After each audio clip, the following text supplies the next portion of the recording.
Haleluya. Haleluya. Seperti gadis yang dilepaskan tadi, karena dia sayang sama tuannya, sukacita dia, saudaraku.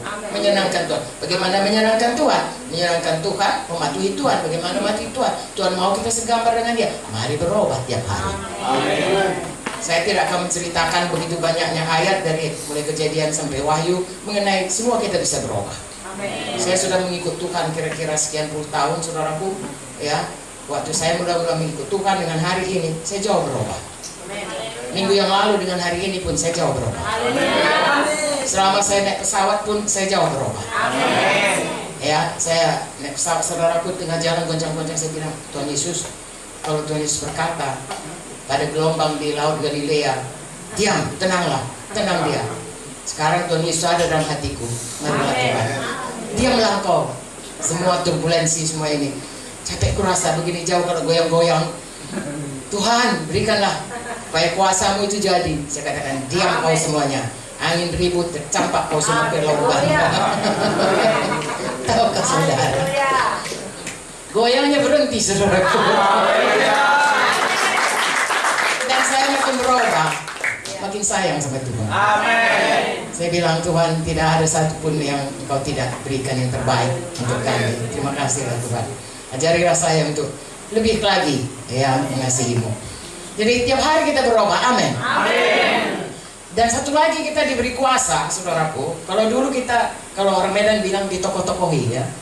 Apa itu? Ditipu-tipu. Beta tipu-tipu. Ditipu-tipu ya sama setan, karena dia memang penipu. Sehingga kita merasa kita tidak punya kemampuan, tidak sanggup untuk melawan keadaan yang menimpa kita, atau melawan dosa, atau melawan segala sesuatu yang dibawa di dunia ini, masih dibawa dosa, bawa kutuk dosa, dan dibawa perhambaan setan. Kita rasa kita tidak mampu, padahal firman Tuhan berkata kita dipulihkan, bahkan kita bisa mengusir setan. Amin. Kalau kami di daerah Karo, saudaraku, ada namanya di sana begu ganjang, ya, takut semuanya. Begu ganjang itu, begu itu artinya hantu. Ya, ganjang itu tinggi, jadi mereka bilang kalau nampak dia tinggi, anak-anak pun takut, saudaraku. Orang tua pun takut, apalagi anak-anak. Tapi, saudaraku, di dalam Yesus kita punya kuasa mengusir setan. Sekarang bukan anak-anak Tuhan yang takut sama begu ganjang yang takut. Ya, kalau kita kebaktian seperti ini, kalau ada mereka yang mau ada acara, mau memanggil begu itu, dukunnya berkata, ya, itu Pak Munte datang tidak? Kalau Pak Munte datang, nanti begunya tidak. Bukan Pak Muntenya, saudaraku, anak-anak Tuhan sudah punya kuasa sekarang di bumi ini. Tidak bisa. Saudara sakit, saudara berdoa dalam nama Yesus, Tuhan menjawab. Hidup Yesus, saudara sembuh. Kudus hidupkan tubuh kita yang fana. Saya sudah 77 tahun, saudaraku, ya. Umur 30 tahun, saya sakit, saudaraku, saya jantung.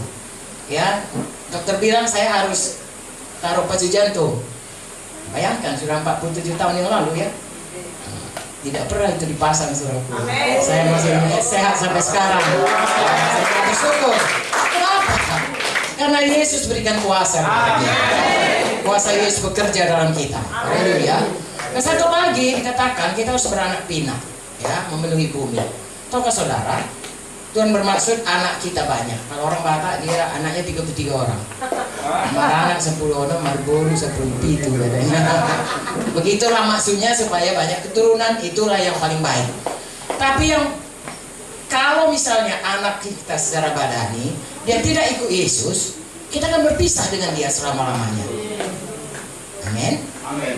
Makanya kita harus mengajari anak kita supaya dia sungguh-sungguh ikut Yesus. Amin. Di bumi ini anak kita, nanti di bumi baru tetap anak kita. Amin. Maksudnya sama-sama kita di sana. Amin. Tapi selain anak badani, Tuhan juga mau kita punya anak rohani memenuhi bumi. Amin. Makanya Tuhan berikan perintah agung. Amin. Jadi saya dan saudara harus beritakan Injil. Amin. Yesus itu Tuhan. Amin. Siapa percaya jadi anak Tuhan. Amin. Bagi kita itu jadi anak rohani. Sebanyak, makin banyak kita memenangkan jiwa, makin banyak anak rohani kita. Amin. Bahkan Tuhan suruh kita sampai ke ujung bumi. Amin. Bagi kami di Medan, Sentani sudah di ujung bumi. Saudara boleh pergi ke Amerika. Maksud saya, semua kita mari mulai hari ini sukacita.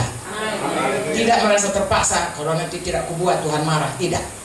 Tuhan Yesus baik sekali. Bapa di sorga pun panjang sabar.